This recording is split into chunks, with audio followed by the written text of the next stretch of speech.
Մենք չենք թողնի այդ ավտոբուսից մեզ ռոքետը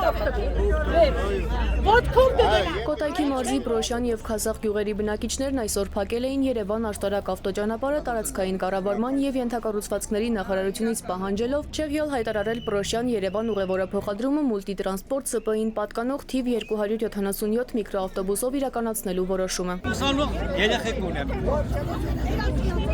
Որքան գումար ես կարողանամ հաստատեմ, որ այդ երեխաներին ուղարկեմ դասի։ Գյուղացիների հետ հանդիպման էին եկել ներքին գործերի նախարարության ոստիկանության բարեկային ծառայության Կոտայքի մարզի գումարտակի բարեկները։ Ըստ ներկայացված տվյալների երթուղու երկարությունը 15 կիլոմետր է։ Տևողությունը 20 րոպե, աշխատանքային ժամերը առավոտյան ժամը 7-ից երեկոյան ժամը 7 է։ Ուղևորը 250 դրամ է, տրանսպորտային միջոցների քանակը 6 է։ Ժամը 7:30 իրաց տրանսպորտի վերջի բանը, ուղղությունը վերջի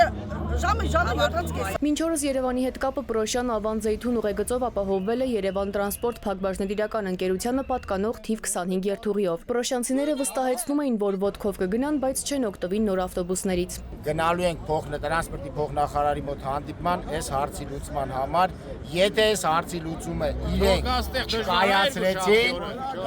չկայացրեցին, մենք արդեն կդիմենք այլ միջոցների։ Գյուղացիները նաև նշում էին, որ ճակերտավոր բարեփոխումը Պրոշյան եւ Քասախ գյուղերի բնակիչների համար մի շարք խնդիրներ է ստեղծելու։ Բնակիչներին իրավասուները վստահեցրին, որ մինչև երկուշաբթի 25 համարի երթուղին կաշխատի, իսկ երկուշաբթի հարցը քննարկելու համար Պրոշյան եւ Քասախ գյուղերի բնակիչների 20 հոգանոց խմբին կընդունեն կառավարությունում։ Սիլվի Մուրադյան, ժամը լրատվական։